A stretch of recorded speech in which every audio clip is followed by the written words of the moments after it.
ভাই বলো। কালকেই তোদের বাড়ি তোর ভাববে আর আমি যাব। ঠিক আছে ভাইয়া, তোমরা এসো। এই তুই কার সঙ্গে ফোন করছি আর ফোনে হাত দিয়ার তোকে কে পারমিশন দিল? না মানে ভাইয়া ফোন করেছিল তো, ভাইয়া আর ভাবি কালকে আমাদের বাড়িতে আসবে। এই তোর ভাইকে আসতে বলেছি যে আমাদের বাড়িতে আসবে, তোর ভাইকে ফোন করে মানা করে দে যেন আমাদের বাড়ি না আসে। ওই চাষা গিয়ে ভূত আসলে আমার কি মান সম্মান কিছু থাকবে? আর যদি তোর ভাই এই বাড়িতে পা দেয় রে, তোর পিঠের চামড়া চাপকে তুলে দেবো।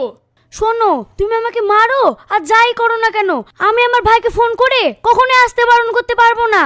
তার বোনের বাড়ি সে আসবে না আমাকে দেখতে। তোর এত বড় সাহস, তুই আমার মুখের উপর কথা বলিস?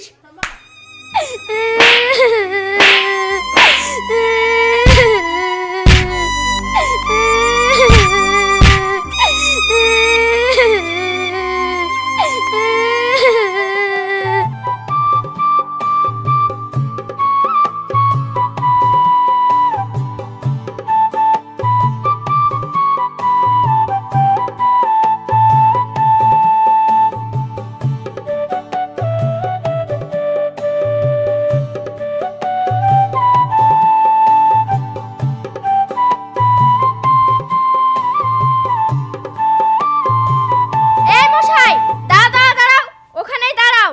আরে আপনি চিনতে পারছেন না আমি রানীর ভাই? দেখে তো মনে হচ্ছে গেও ভূত একটা, আর গা দিয়ে তো বিচ্ছিরি গন্ধ বেরোচ্ছে।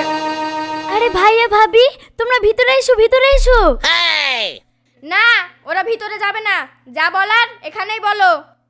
আর মাটির হাঁড়িতে মিষ্টি, বোনের বাড়িতে আসতে হলে কি পরিবেশে আসতে হয় সেটাও জানা নেই। তা দেখি মাটির হাঁড়িতে কি মিষ্টি আছে।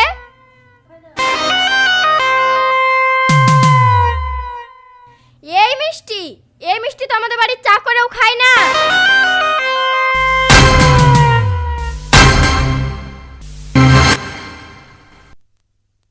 ছি ছি ছি ছি ছি ছি, এই মাটির হাঁড়িতে মিষ্টি দেখে আমার মাথাটা হেট হয়ে গেল। মা সকাল সকাল এত চেঁচামেচি করছো কেন? কি হয়েছে? আর এরা কারা? ও গো, ভাই আর ভাবি এসছে। এই তোকে নিষেধ করেনি তোর ভাই আর ভাবি যেন আমাদের বাড়িতে না আসে? এই আমার কি মনে হয়েছে জানিস? মনে হয়েছে যে তোকে এক্ষুনি ঘাড় ধাক্কা দিয়ে বাড়ি থেকে বার করে দিই। আচ্ছা, আমার তোমাকে একটা কথা বলার আছে। তোমার আমি বহুত অপমান শুনেছি, কিন্তু আমি আর শুনবো না। আমাকে অপমান করলে আমি শুনবো, কিন্তু আমার ভাই আর ভাবিকে অপমান করলে আমি কখনো শুনবো না। আর আমার ভাইয়ের ব্যাপারে তুমি কতটুকু জানো? তোর ভাইয়ের ব্যাপারে যেই নিয়ে আমার কোনো লাভ নাই। তোর ভাইয়ের পোশাক আশাক দেখি মনে হয়েছে তো ছাগলের ব্যাপারই। তুমি ঠিকই বলেছো। আমি